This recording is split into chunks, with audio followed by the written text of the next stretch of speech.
Olá pessoal, tudo bem? Então, é, o professor Vitor aqui, novamente com vocês, né? Mais uma vez sem nenhum aluno em sala de aula. Bem preocupante isso, né? Ver como vocês levam essa educação de vocês, enfim, não é nada bom um professor preparar uma aula e chegar aqui e não ter ninguém. Mas enfim, né? Desde o começo foi assim. E entendo que muita gente não tem internet, as que tem também às vezes não dá o devido valor. Mas vamos fazer o melhor agora para vocês. Então, a aula de hoje, nós vamos fazer uma revisão para a prova. Então, o que que vai cair na prova, né? Muitos me perguntam isso. Eu vou compartilhar com vocês um texto, né? Temos alguns textos chaves aí do que vai cair na prova, né? Um texto que vai cair na prova é esse aqui, ó. Como apps de entrega estão levando pequenos restaurantes à falência. Coloquei lá para vocês, coloquei para vocês estudarem também. E é um texto muito legal. Ele fala como a propaganda do iFood não pode ser não boa para vocês, como o iFood pode pode fazer mal, né? Na questão do no caso de restaurantes que não só atuam pelo iFood, podem ir à falência. Então é importante que vocês saibam que esse texto vai cair na prova, ele vai cair perguntas dele na prova. Outro texto sobre eventos, né? Que a gente tem bastante. O artigo sobre eventos gastronômicos que eu coloquei para vocês também vai cair na prova. Então, tem bastante coisa que vai cair na prova, tá? Então, se vocês quiserem, podem me procurar e falar comigo.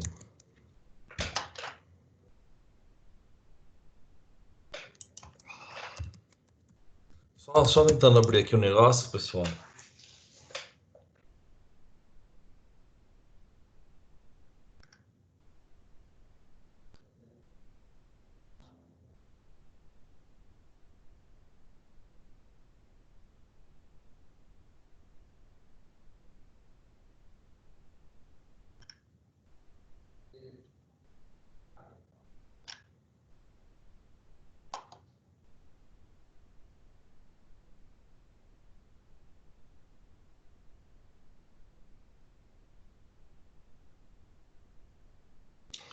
Então, pessoal, hoje eu vou passar um texto, um vídeo rápido sobre o que é turismo gastronômico. Espero que vocês gostem. O setor de eventos trabalha muito na parte do turismo gastronômico. Espero que dê tudo certo, tá bom? Então fiquem com Deus. Eu vou passar aqui e já já a gente retorna para fazer um debate.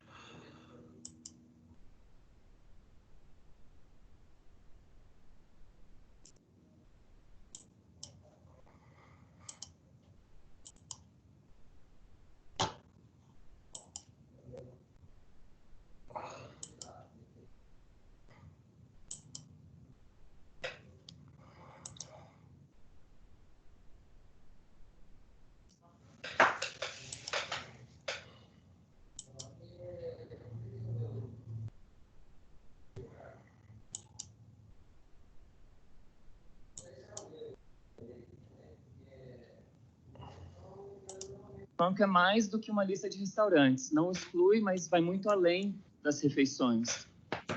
No Food and Road, a gente define turismo gastronômico. O que eu quero aqui mostrar para vocês é que hoje o turismo gastronômico é mais do que uma lista de restaurantes. Não exclui, mas vai muito além das refeições. No Food and Road, a gente define turismo gastronômico. Ele é composto por atividades que proporcionam experiências de consumo e apreciação, tanto de comidas como bebidas, apresentadas de tal maneira que valoriza a história, a cultura e o meio ambiente de uma região. Antes de entrar um pouco em mais detalhes do setor, só quero compartilhar com vocês também como que eu entrei no turismo gastronômico.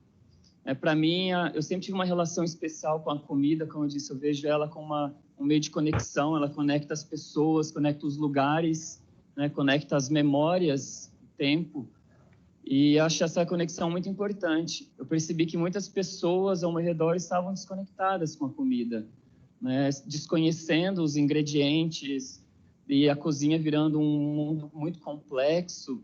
E foi aí que, compartilhando essa reflexão com a minha esposa, hoje minha sócia, a gente resolveu fazer algo a respeito. Então, ficamos 2 anos fora, principalmente pelo Sudeste Asiático, Ásia e um pouco pela Europa. E nesse período a gente procurou não só entender a cultura alimentar desses destinos, mas também entender a relação que eles têm com a comida, e começar a buscar essas referências. E tudo isso através do turismo. Mas por que através do turismo? Porque foi com o turismo que a gente percebeu que as pessoas estão dispostas a se envolver com a comida de forma que elas não mais fazem no seu dia a dia. E elas buscam esses momentos de prazer, essa fuga do cotidiano. E aí é uma oportunidade de reconexão, que é aquela primeira reflexão que a gente teve lá atrás. E quando você se engaja em atividades do turismo gastronômico, tem outros benefícios, não só para o viajante, mas tem um benefício para negócios, para os destinos, para os viajantes e para as comunidades. Então, você gera orgulho na comunidade quando você vê pessoas visitando as suas tradições, que para eles fazem parte do dia a dia e às vezes não percebem isso. Você trabalha com inclusão, com distribuição de renda ao longo da cadeia, né? A consciência cultural e social por parte dos viajantes, a quebra de preconceitos quando você está lá, de fato, vivenciando a experiência. Diferenciação, muitos destinos que não fazem parte de rota turística, se eles conseguem trazer essa gastronomia, ela vira um papel de diferenciação. E tudo isso sendo feito de maneira que você envolve a comunidade local, valorizando o patrimônio cultural, você gera um turismo responsável. Mas que atividades que a gente está falando? Só para citar algumas, um tour para experimentar comidas típicas do local, degustações de pratos e essas bebidas, seguir rotas como rota do queijo da canastra, rota do café, compartilhar refeições com moradores locais. São muitas atividades. E o interessante é que, olhando assim, você vê que é um segmento muito fragmentado, um segmento heterogêneo. São agentes de vários setores trabalhando com a gastronomia, mas de forma independente. E esse também é um desafio e uma oportunidade para o turismo gastronômico. Quando a gente olha o turismo gastronômico como segmento, ele é transversal a esses setores. Então, ele impacta vários agentes, né, e ele consegue comunicar. Então, se você faz de maneira que comunique esses agentes, você amplia o benefício para todos eles. Então, isso é algo único do turismo gastronômico. Como que você conta essa história, né, o storytelling que a gente mencionou com vários agentes, deixar uma história que seja coerente e consistente ao longo da cadeia, para os visitantes não se perderem no meio do caminho e gerar dúvidas, até perda de credibilidade para o destino. Capacitação, que é algo que a gente tem focado bastante agora para profissionalizar o setor, né? Recursos, e a gente viu muito isso na Ásia, principalmente, aquela sede de uma oportunidade de renda, e quando se tem uma culinária um pouco diferenciada, você tende a adaptar a sua receita para ganhar aceitação. Mas onde está o equilíbrio de manter a sua autenticidade com uma adaptação para você ganhar turista? Então, são alguns desafios que é preciso se pensar quando desenvolve uma estratégia olhando como segmento. E esses viajantes também têm muitos recursos. Então, todas essas iniciativas geram muitos recursos para o viajante, que ele já começa o processo de planejamento em casa, pelo computador. A gastronomia é uma experiência completa. Assim, toda comida vem acompanhada de uma história. Isso é fato. Vem acompanhada de um sabor, de um cheiro. Você sente o cheiro, você lembra da comida da sua avó, né? Ela traz emoções, ela traz memórias afetivas. Muitas coisas acontecem em torno da comida numa cozinha. Não é só a comida em si, ali na panela. Na cadeia de uma commodity, usando a uva só como exemplo, é na experiência que o produtor faz parte integral do produto turístico, que ele está lá, né, explicando, mostrando, degustando junto. E aí isso é chave, porque são essas pessoas que detêm, que constroem a cultura alimentar de um destino, de um território. E é ela que vai fazer essa experiência ficar autêntica. E principalmente autêntica do território, de um destino. E aí entra a diferenciação novamente, experiência. Agora, sobre o público que eu mencionei, será que todos querem a mesma experiência? Já falamos de um nicho, que é o viajante gastronômico. Mas se você avaliar esse nicho, você tem vários perfis. E não significa que uma pessoa é só um perfil. Eu posso ser um culturalmente engajado, mas eu também gosto de explorar. Eu também tenho meus momentos de aventura. Mas aqui é interessante o destino entender os perfis para ele também, quando for fazer sua estratégia, ele alinhar isso com as experiências que ele consegue oferecer. No meu caso, eu me vejo muito como culturalmente engajado. Eu venho para Minas, eu pergunto, mas por que o pessoal come pão de queijo? E que queijo? Onde que é feito esse queijo? Qual que é a história atrás do feijão tropeiro? Ou me fala onde eu vou comer aquele feijão tropeiro daquela senhora que faz há 30 anos os ingredientes daqui. Então, são perguntas que, quando um destino desenha uma estratégia para desenvolver, se ele também pensa em trazer esse perfil, tem que responder nos seus produtos. Que as pessoas querem esse tipo de resposta, eles buscam por isso também. Porque o que a gente quer é unir essas duas pontas, na verdade, e que seja bom para todo mundo, tanto para a experiência do viajante, como para o legado responsável no destino. Então, quando a gente fala que a gente desenvolve turismo gastronômico de ponta a ponta, esse é o trabalho que a gente quer fazer. Então, aqui a gente ajuda com desenvolvimento de experiências, criação de conteúdo, planejamento de viagens. E quem quiser saber mais, a gente vai estar por aqui nos workshops hoje, amanhã, é só entrar em contato.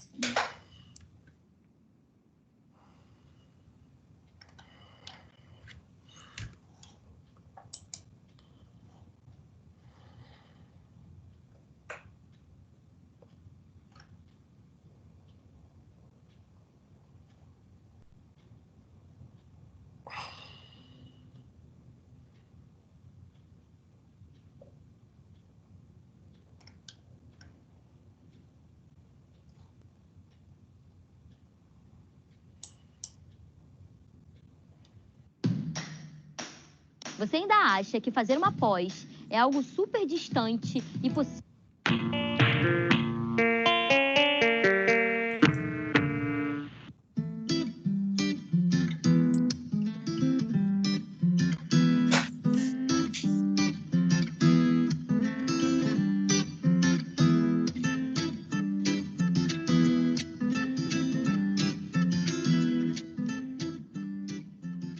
Olá, seja bem-vindo mais uma vez ao nosso programa Conversando sobre Gestão, aquele programa que procura tratar de assuntos que são de interesse de gestores e de futuros gestores, né? E o nosso programa de hoje, ele vai tratar de um assunto bastante interessante, como sempre, aliás, né? Eu sempre me pergunto se administrar uma empresa de eventos é a mesma coisa que administrar uma empresa comercial ou uma empresa industrial. E para responder a essa dúvida, nós convidamos a Ana Miranda, que é sócia-diretora da empresa Cena e Cenário, da MPM Produtora. A Ana atuou como gerente de marketing em duas grandes empresas, Amor aos Pedaços e Via Funchal, e está na MPM, dirige a MPM há 15 anos, que a empresa está no mercado, e tem clientes de porte, como o Banco do Brasil, McDonald's, Brasil Quirim, etc. E uma coisa interessante é que a empresa da Ana é pioneira no emprego de ações de sustentabilidade nos seus eventos, e daqui a pouco ela vai explicar para a gente o que é isso. Ana, muito obrigado pela sua presença, pela sua disposição de estar aqui para informar os nossos telespectadores sobre a atividade da sua empresa. Obrigada, né? Obrigada e para esclarecer essa dúvida, se é muito complicado administrar uma empresa, que é uma empresa diferente, né, de uma empresa comercial, de uma empresa industrial. Ana, a primeira pergunta que eu queria fazer para você, vamos localizar a empresa, né? A sua empresa cuida apenas de eventos corporativos ou ela também cuida de eventos particulares, do tipo assim, casamento, batizado, bar mitzvah, essas coisas assim que acontecem em São Paulo todos os dias? Não, a gente também cuida de eventos sociais, que a gente chama, sociais. Dentro do segmento. Uhum. Então, é o corporativo, segmento corporativo e o segmento social, que uma aglomeração de pessoas já é um evento. Já é um evento. Então, a gente tenta organizar um pouco. Tá certo. E a proporção, vamos dizer assim, de eventos, imagino que talvez na área corporativa seja maior do que na área particular, né? No foco da nossa empresa, sim. No foco da nossa empresa, sim. A demanda, como a gente tem algum tempo de mercado, a demanda por corporativo é maior. Isso para a produtora. Para Cena e Cenário, que é onde faz a decoração, a ambientação, o próprio cenário, Isso para casamentos, festas de 15 anos, isso também funciona bem. Também funciona, né? Ana, é fácil administrar uma empresa de eventos? Quer dizer, eu fico olhando a empresa assim, eu acho que não é uma empresa como as outras, né? Tem os seus departamentos tudo certinho, cada um sabe tudo que vai fazer e faz sempre do mesmo jeito. Eventos deve ser assim, cada um é um, né? É fácil administrar isso, não? Assim, como qualquer outra empresa, professor Gasparetto, é difícil administrar pessoas. Uhum.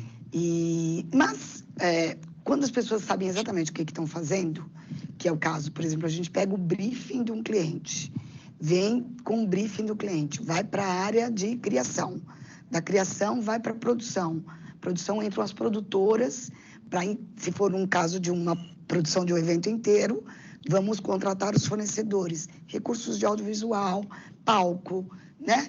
E aí faz a planilha e apresenta para o cliente. Uhum. Administrar as pessoas, eu acho que é o mais complexo dentro de qualquer empresa, inclusive de eventos. Tá certo. Agora, quais as principais diferenças de administrar uma empresa industrial, uma empresa comercial, de uma empresa de eventos? Tem realmente uma diferença em termos do trabalho que é feito, em termos da pressão de prazos, esse tipo de coisa? É diferente um pouco? É diferente e mais divertido, no meu ponto de vista, porque, assim, a demanda do evento, que é o que eu adoro, essa sensação, o evento tem começo, meio e fim, e acaba. Uma indústria não para nunca de produzir o seu próprio Só produto. tem meio, parece que não tem fim, né? Nunca tem fim. Uma parte comercial, você pode até concretizar uma representação na hora da venda, mas você vai ter que saber que no outro você vai vender. E o evento não, o evento ele tem começo, meio e fim e é único. Dificilmente um evento é igual ao outro. É igual ao outro, né? Porque o cliente tem a personalidade, a filosofia, a cultura, isso é passado no briefing dentro da criação. E quando a gente monta o evento, ele se torna único. Então, é uma obra de arte, porque você começa, trabalha nela, finaliza ela, entrega unicamente e aquele vai ser único. O outro evento que você vai fazer para a mesma empresa já não é mais a mesma coisa. Então, não é uma linha de produção. Não é uma linha de produção. E não é uma coisa que nunca acaba, tipo, bater carimbo, etc. assim. Quer dizer, não tem uma rotina, digamos assim, né? Cada dia é um dia, né? Surpresa. É surpresa. Surpresa. Porque não tem estándar, não tem padrão, não tem protocolo. Quer dizer, cada cliente vai pedindo aquilo que ele acha que é importante. A própria palavra diz, o evento é uma eventualidade. Dentro do evento, por mais que seja planejado, por mais que tenha dentro todo o procedimento, o modus operandi dele, você tem as eventualidades. O microfone quebrou. E não pode, e assim, não é uma coisa que você faz primeiro para depois entregar. Certo. Às vezes você pega e monta o evento num dia e entrega ele à noite. A gente monta um cenário inteiro, entra meia-noite, monta ele até às 6 da tarde, testa o microfone, chegam os convidados, meia-noite você está desmontando tudo aquilo que você fez durante um dia. Então, as eventualidades, que quando você tem mais experiência dentro de uma produção, você consegue resolver, existe essa eventualidade que você vai resolvendo mediante as necessidades que vão aparecer. Quer dizer, é um produto que você faz e entrega na hora, praticamente, né? Quer dizer, você demanda de um tempo para produzir. Sim, lógico. O que eu vou contratar? Onde eu vou comprar? O prazo de entrega, o preço mais em conta. Porque você tem que passar para o cliente, por mais que sejam empresas grandes, como o JP Morgan também, que eu acho que você não citou, entre outras empresas, por mais que sejam empresas grandes, o dinheiro sempre tem que ser dividido entre o marketing, a comunicação, o evento. É um dinheiro só, é uma verba só. Quando você divide, então você tem que ser justo na hora de produzir. Fazendo a produção mais em conta e fazendo a entrega de um produto com qualidade, é garantia de sucesso. Sucesso, né? Que bom. Eu acho que um problema sério, não sério, mas um problema complicado no evento é administrar um pouco da ansiedade do cliente. Porque eu fico imaginando assim, um evento que traz pessoas de vários lugares do mundo. Você estava falando agora de um evento que vai ser feito aqui em São Paulo, não é? Um grande evento que vem pessoas de vários lugares do mundo. Eu fico imaginando a ansiedade do cliente em que tudo dê certo, porque são muitas variáveis. Como é que você administra tudo isso junto ao cliente? Quer dizer, como é que você controla, além do trabalho que você tem que fazer, controla essa ansiedade do cliente? Eu acho que, como qualquer outra coisa, por exemplo, na hora que você dá aula, você não passa segurança para os seus alunos? Uhum. É a mesma segurança que o cliente sente em relação à resposta que você tem sobre a demanda pontual, naquele momento do evento. Então, surgiu esse problema. Eu estou com uma pessoa no aeroporto, preciso buscar ela. O transfer está voltando, como é que eu faço? Aí vai, tem uma pessoa lá, resolve, põe dentro de um táxi. Então, são coisas que a gente... É a eventualidade que a gente lida em todos os momentos do evento, na hora da entrega, porque tudo a gente prevê antes. Então, a gente tenta minimizar essas eventualidades na hora do evento, trabalhando de forma bem produzida e para não acontecer nada disso. Porque o cliente já está com uma tal expectativa de que tudo saia bem redondinho e ele, às vezes, acaba atropelando. Mas, quando você está seguro do que você está fazendo, desenvolver um bom trabalho na época da produção e está fazendo uma boa entrega, por mais eventualidades que consiga, o que tenha, o que aconteça, o cliente está vendo que você está solucionando tudo. E aí você vai se tranquilizando. E tranquilizando o cliente. Isso, tranquilizando o cliente. Isso que é importante. Então, eu imagino que uma característica de quem trabalha com evento é não se deixar envolver, é saber trabalhar sob pressão, né? Porque eu acho que pressão é constante, né? É todo dia, em qualquer área, né? Quando você é mais jovem, você fica mais... Ai, meu Deus, o que eu vou fazer? Quando ele já lidou com várias exceções, várias situações, hoje você para e pensa, raciocina e produz na hora e resolve. E resolve, né? Então, assim, é a experiência. É a vivência. Que você só aprende no dia a dia, né? Que você, praticando, você vai aprender e aprimorar isso. E isso, a relação com o cliente, do maior ao menor, para ele é único. Como o evento é único, para ele, essa tranquilidade que você passa, da segurança daquilo que você está entregando, perfeito. Perfeito, né? E eu acho que essa deve ser uma característica importante. Então, você tem vários tipos de mão de obra ali dentro da empresa. Você tem o pessoal administrativo, você tem o pessoal de produção, não é? O pessoal que está lá na linha de frente. Como é a qualidade dessa mão de obra que atua, não digo na sua empresa especificamente, mas eu digo no mercado, né? Como é que é a qualidade dessa mão de obra que atua nas empresas de eventos? É uma mão de obra difícil de obter? É uma mão de obra que está preparada para isso? Ou é um pessoal que chega ali sem experiência nenhuma e você acaba tendo que treiná-los, né? Assim, a gente tem várias situações. Normalmente, porque assim, o evento mesmo, faculdade de evento, a especialização em evento, é uma coisa nova. Eu não posso te precisar de quanto tempo para cá. Porque o evento antes estava dentro do turismo, como a gente estava falando mais agora. Ele saiu do turismo e virou uma faculdade. Mas por mais que você tenha a parte teórica na faculdade, quando você vivencia, é outra situação. Então, pouca prática todos têm. Eu já disse que eu podia ser o estágio efetivo da faculdade que vem na teoria e eu ponho em prática. Porque você aprimora. Quando a pessoa começa a entrar em contato e viver, é notório quem tem vontade, quem tem o dom, porque nem todos têm o dom. Você precisa ser dinâmico, esperto, prestar atenção, ter a capacidade de mudar se for necessário. Então, não é todo mundo que tem esse perfil. É verdade, é verdade. Tem gente que é mais tranquila, mais... Mas, tipo, tá torto aquele cabo? Tá aparecendo aquele fio?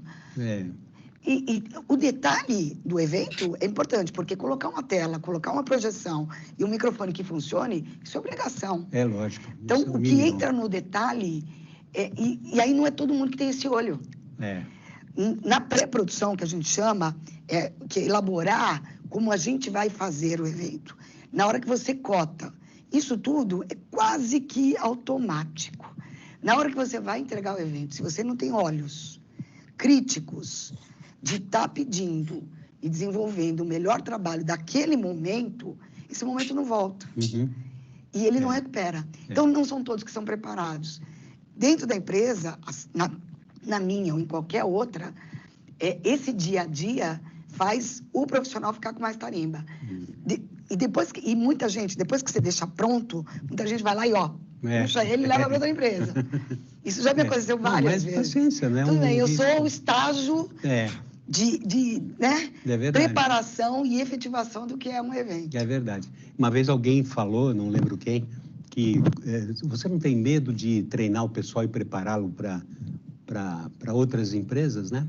E ele disse mais ou menos isso que você colocou, né? Eu prefiro preparar e ter gente preparada, e se por acaso sair eu coloco o outro no lugar, do que ficar com pessoas que não estão preparadas, que não vão sair nunca dali, porque não tem condição de executar o trabalho bem executado, né? E é uma combinação de fatores, porque, na verdade, assim, você prepara melhor, exige mais remuneração.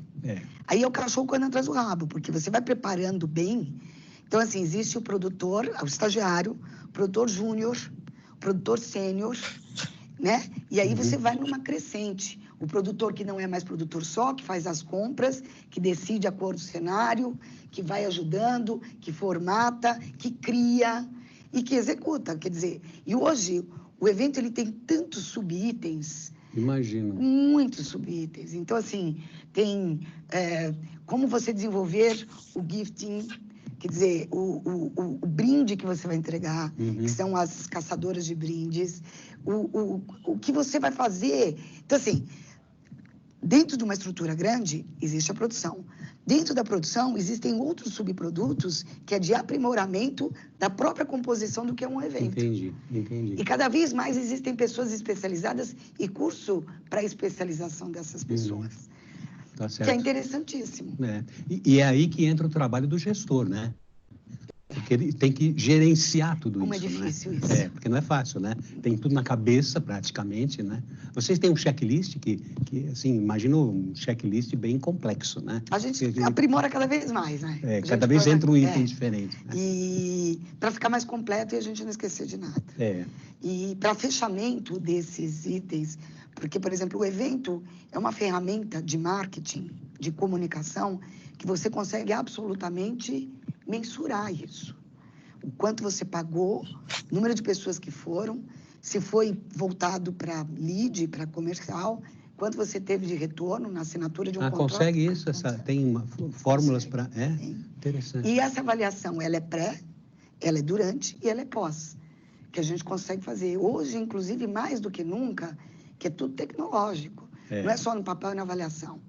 Você recebe o cadastro, tudo por um link, você entra, você se cadastra, você tem as informações todas juntas. Aí compila tudo, no final você faz a pesquisa de satisfação, já indicando, e aí o payback dessa ação, ele é mensurado através do retorno da área comercial.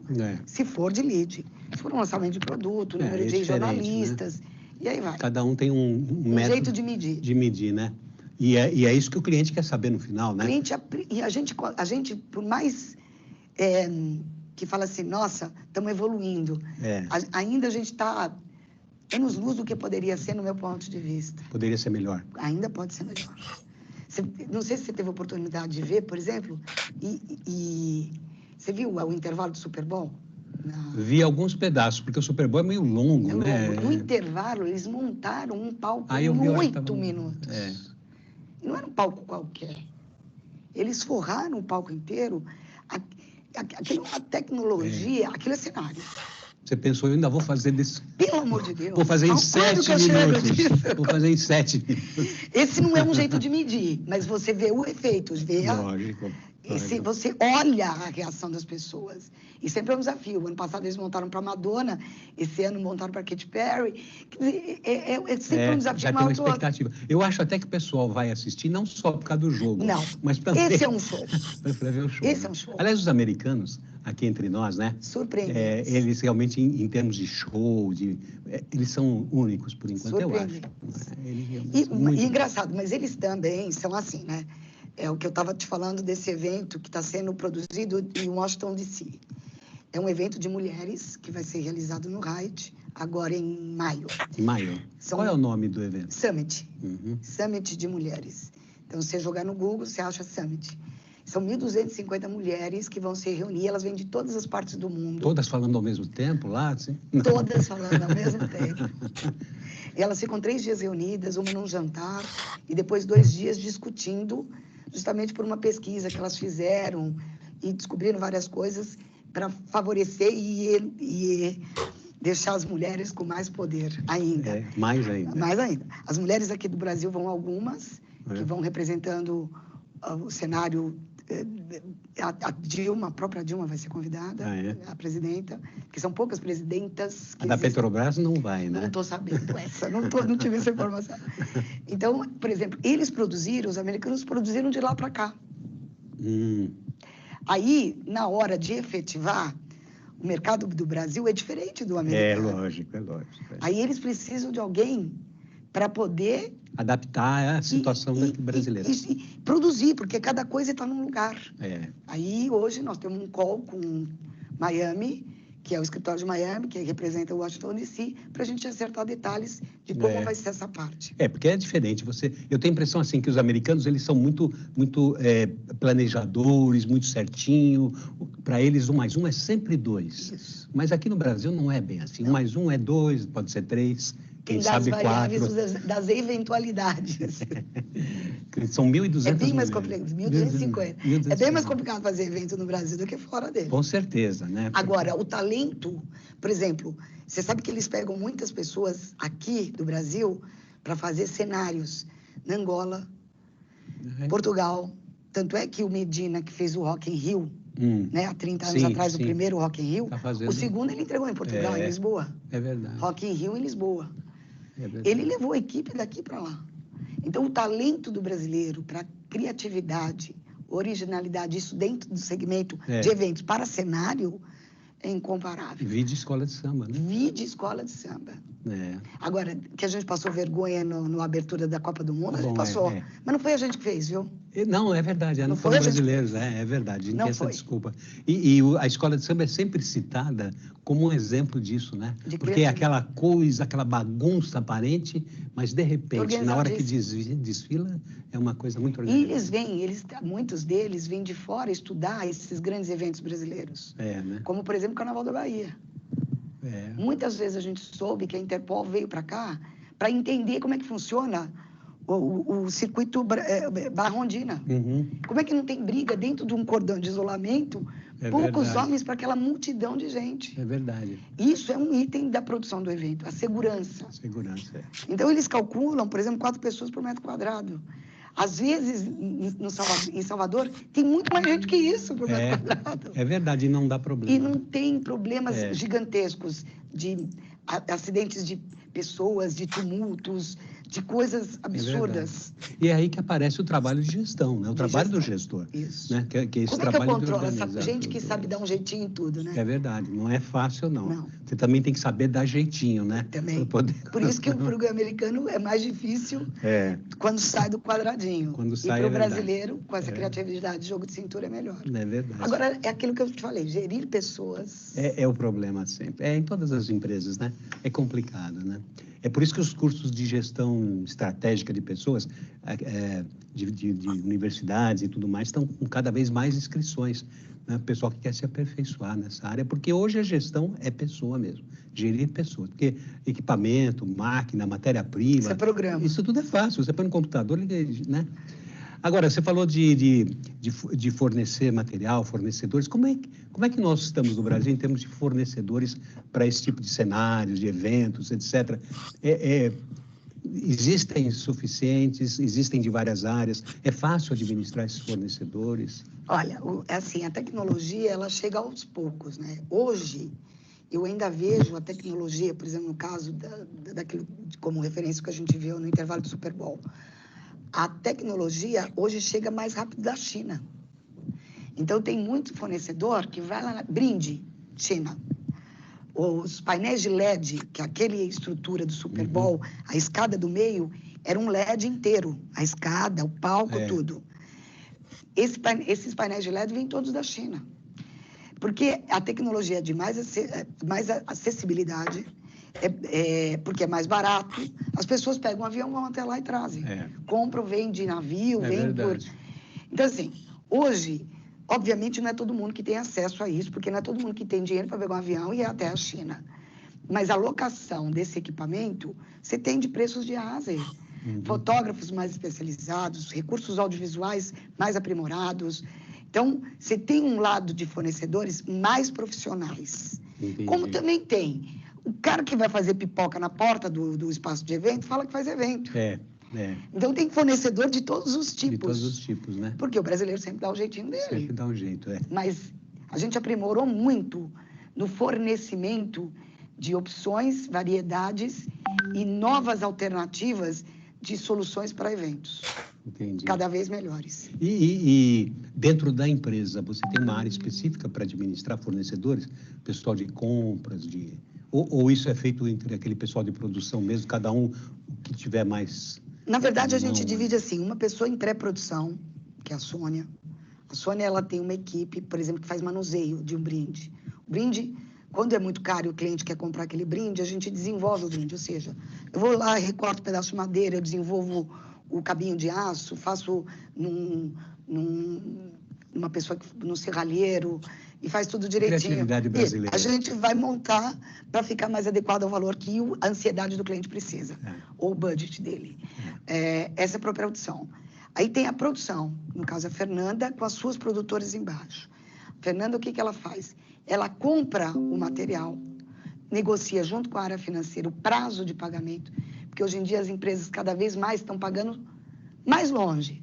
Prazos como os 45, 60, 90, 120, 180 dias. Nossa. Você compra aqui e recebe depois de 6 meses. Então, tem a estrutura de compra junto com a área financeira, que negocia valores e prazo de pagamento, e tem as produtoras. Formado tudo isso, a gente elenca os valores e com 2, 3 orçamentos cada um. Por isso que estou te falando que hoje a capacidade de fornecimento para um evento é muito mais aprimorada do que outros. Entendi. Obviamente, se você dá mais volume para uns, ele consegue te dar um valor menor por volume. Então, você ganha na qualidade de entrega, que já é uma obrigação isso, certo. Mas na contrapartida você tem um valor menor por unidade porque você compra no volume. Entendi. E o que os clientes procuram hoje numa empresa de eventos como diferencial? Quer dizer, se eu vou escolher uma empresa para fazer um evento para minha empresa, o que eu vou olhar mais? Assim? Eu sei, com certeza indicação, né? Eu acho que isso não é coisa que você procura por anúncio, talvez, não sei. Mas que mais uma empresa procura para escolher uma empresa que administre seu evento? Qual é o diferencial que a sua empresa oferece para os clientes? Eu acho que além do histórico, que na verdade, na prática, não é uma coisa que você entra na empresa falando assim, eu fiz o Rio Mais 20, viu, gente? Depois do Rio Mais 20, eu fiz o Fórum de Sustentabilidade no McDonald's. E você não é que nem a gente vai fazer uma entrevista e faz um currículo, se apresenta. Então, o histórico é relevante, mas a capacidade de criatividade, rápido atendimento e um preço competitivo ainda é uma garantia para você fazer o atendimento. E a experiência, né, de histórico. Então, assim, histórico profissional, que a pessoa geralmente quer saber, mas ela não te faz uma entrevista. A criatividade, um valor competitivo e a rapidez no atendimento. Então, assim, as empresas, elas são cada vez mais enxutas e cada vez com menos pessoas trabalhando nos seus departamentos. Então, elas precisam de braços para poder andar mais rápido. E as demandas, às vezes, elas vêm, como existe a globalização, do global. O time não é o mesmo. A cultura não é a mesma. As regiões, até o próprio continente não é o mesmo, às vezes. É verdade. Então, a gente tem que ser ágil o suficiente e competitivo com os valores para que a gente atenda aquilo que é a demanda do cliente a contento. Tá certo. Ana, só para terminar, tem um ponto importante que eu queria salientar.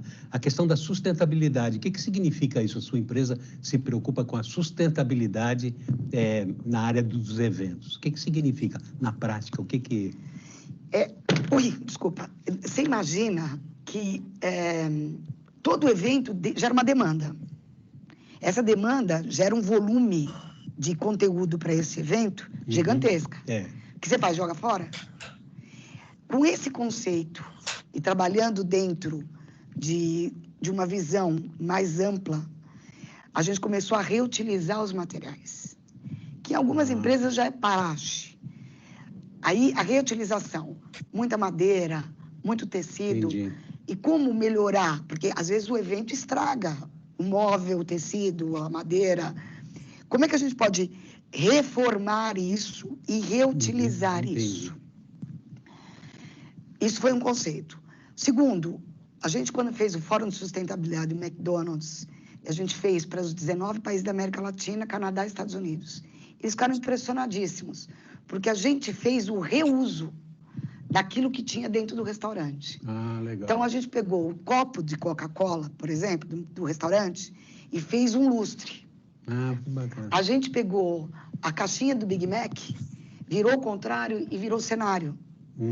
A gente pegou a madeira do banner, que segura em cima e embaixo, e construímos uma árvore que a gente chamou de sustentabilidade, onde a copa era feita de caixinha. Pegamos todos, você imagina a demanda que tem nos restaurantes do McDonald's. Nossa. De banner. É. A gente pegou os banners, o McDonald's ajudou a gente a recolher. O McDonald's tem vários projetos sustentáveis, biodiesel e reutilização de material. A gente recolheu esses banners, recortamos, fizemos ele patchwork para reaproveitar na parte de trás, porque na frente tem estampa, atrás não. Costuramos e fizemos de novo a marca para reutilizar. Então, tudo isso a gente começou a usar o conceito de sustentabilidade no guarda-chuva macro, de utilização de materiais, reutilização, reciclagem de materiais, e todos os R's lá, todos dentro de sustentabilidade. Isso o mercado olhou de uma forma diferente. A madeira que a gente usa, ela é de reflorestamento. A gente não usa madeira chique para poder fazer, né? De floresta natural. A gente, por exemplo, a carpete que forra o chão é de garrafa PET. A gente pegou a própria embalagem e reutilizou para fazer uma utilização diferenciada daquilo. Então, essa criatividade toda, que primeiro encantou os americanos, e a gente tinha que colocar a tradução, né? Então, assim, esse tapete é feito de garrafa PET, 70% PET, 20% explicando. Em inglês, português e espanhol. Para todo o material que a gente usou. Isso repercutiu muito bem no mercado. Imagino que sim. Aí a FAO, na época do Rio+20, que é só de fome e de reflorestamento, chamou a gente fez um cenário só de papel de reflorestamento. Que o Brasil é o único país do mundo que 100% do seu papel é reciclado. Então, a gente fez só de papel. Então, as mesas eram de papel, o fundo de palco era de papel, tudo era de papel. O cenário era todo construído de papel. E aí ficou isso. Então, empresas como o Banco Itaú, por exemplo, que tem essa preocupação, eles contataram a gente e fomos cadastrados como agência com foco em sustentabilidade. Legal. Que eu adoro essa ideia, porque eu acho que é o futuro, que senão a gente vai fazer tanto lixo no mundo que não vai ter onde guardar. É verdade. E daqui a pouco acabam os recursos naturais, né? Já estamos fazendo Já isso, estamos fazendo. Então, tá bom.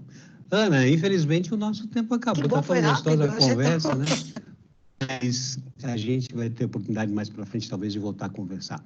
Eu deixo aqui para sua despedida, se você quiser deixar aí uma forma de contato, por favor, fique à vontade. Bom, eu queria agradecer muito ao professor Gasparetto, à faculdade, de estar aqui e ter a oportunidade de falar sobre aquilo que é a paixão, porque uma coisa é trabalho, outra coisa é paixão. E a gente conseguiu unir as duas. Muito obrigada pela oportunidade. Para quem quiser entrar em contato com a gente, meu e-mail é ana, com 2 N's, Miranda, tudo junto, @anamiranda_igual.com.br. anamiranda@anamiranda.com.br. Ou então pelo Facebook, Ana Miranda /CN Cenário, vocês já vão dar uma olhadinha no trabalho da gente. Muito obrigada, professor. Eu que agradeço a sua presença, pela exposição. Muito obrigado. Até a próxima. Até, se Deus quiser. Ok, então estamos encerrando mais um programa Conversando sobre Gestão. Espero encontrá-lo na próxima vez com mais uma entrevista tão interessante como foi a de hoje. Muito obrigado, até lá.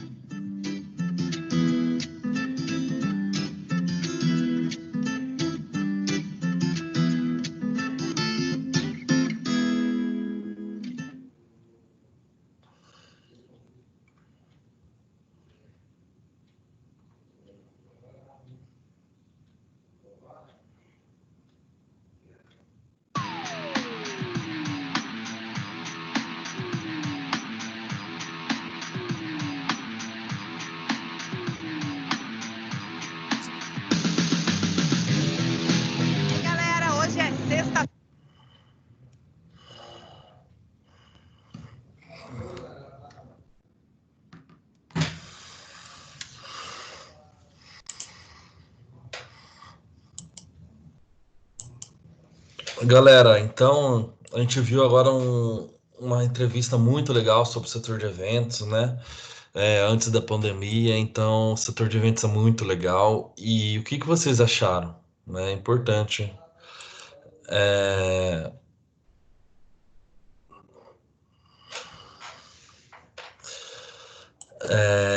importante vocês entenderem, né, a importância do setor de eventos, né? Como que faz para organizar um evento. Desculpa, limpando a câmera aqui que tá feio o negócio. Deixa eu ver.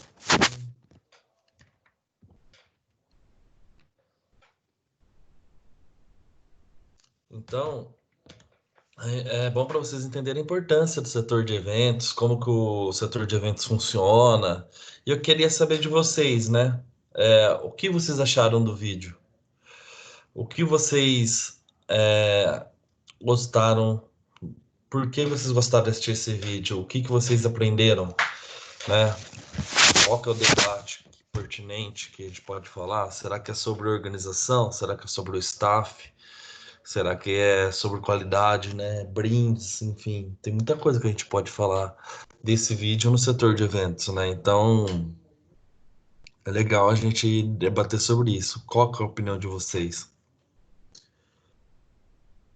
Bom, não tem ninguém na aula, então não tem como debater, né? Então, assim, eu vou passar agora o que vai cair na prova, tá bom? Então, você vê como que a aula é prejudicada pela não presença de vocês, então isso prejudica muito a aula.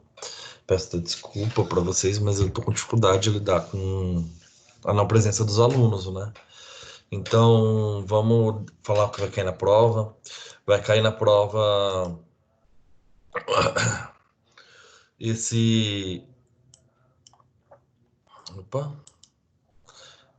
Vai cair na prova sobre o iFood, né? Vai cair na prova esse texto sobre o iFood. O que vocês têm que saber é ler esse texto, ele tá lá na pré-aula e pós-aula. Outra coisa que vai cair na prova é o artigo. Então, o artigo vai cair na prova. Tenho certeza. Então, um artigo interessante, é legal o artigo. Vocês têm que ler o artigo com muito cuidado, com muito zelo e ler aqui, ó, as principais características e classificações dos eventos. Isso é legal. Então, ele vai cair bastante coisa aqui na. Vai cair bastante coisa dele na prova, né? Então, vocês têm que ler sobre esse artigo inteiro e para poder fazer com que vocês tenham um conhecimento, né, prévio do que vai cair na prova. Esse artigo e todas as outras, os outros textos que estão lá. A gente tem um texto muito interessante lá no Ava de vocês que eu postei, que é um texto justamente sobre organização de eventos, né? Se a gente conseguir sair aqui, né? Se a gente conseguir colocar aqui, ó, serviços em eventos e buffet. A gente vem aqui na unidade 4, acho que unidade 15, encontro 15. Não, encontro 14. Ó, um mercado de eventos em tempos de Covid, né? Se você clicar aqui, a gente vai ler uma reportagem sobre o mercado de eventos em tempos de Covid, que eu acho muito legal. Então, acho que vale a pena vocês virem aqui.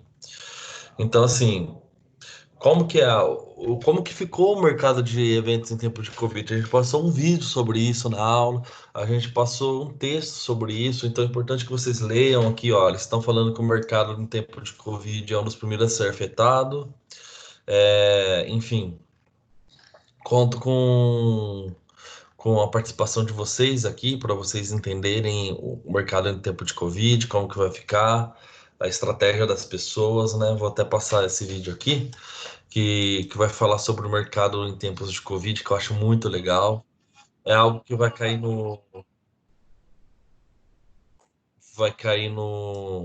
na prova de vocês, porque eu passei o texto, passei o livro, o vídeo, e alguns de vocês assistiram, outros não. Então, é interessante que vocês assistam todo o material que tem aqui, para vocês estarem prontos para a prova, para vocês estudarem, né? Eu acho que vale mais o estudo do que o título, né? Então, você tem que estudar para ter um título. Não adianta você ter um título sem estudar, entendeu?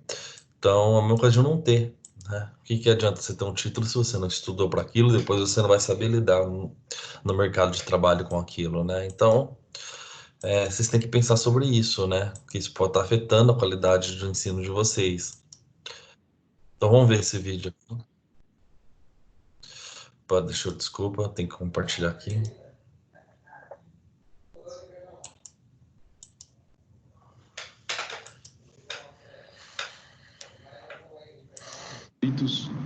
É um dos primeiros a ser afetados com esse tipo de crise. Né? Sempre tem uma crise econômica, crise de confiança, de incerteza, instabilidade. O mercado de eventos sofre logo, assim, né? Porque, enfim, você não está confiante, você não sabe como vai ser financeiramente, uma das primeiras coisas que se segura é um evento, uma festa, uma confraternização.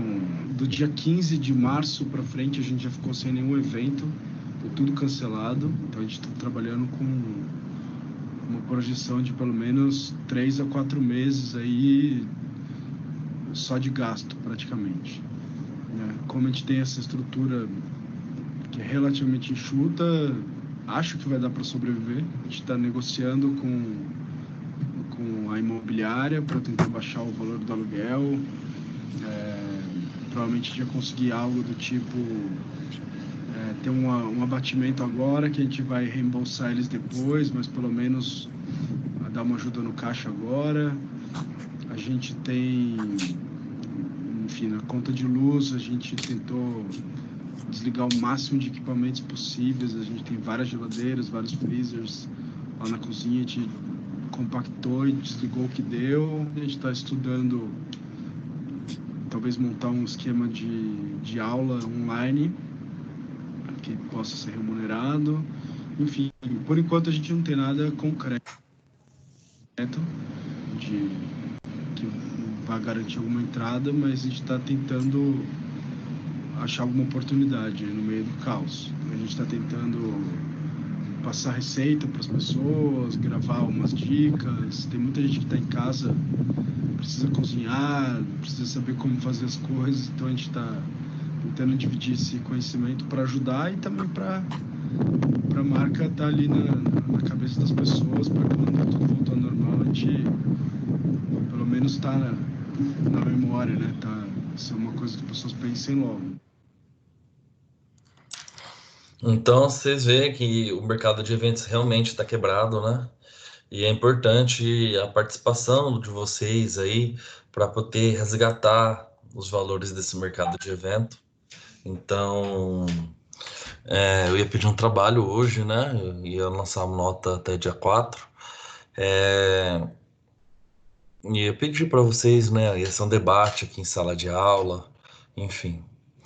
Mas é assim mesmo que funciona. Muito triste por não ter participação de ninguém.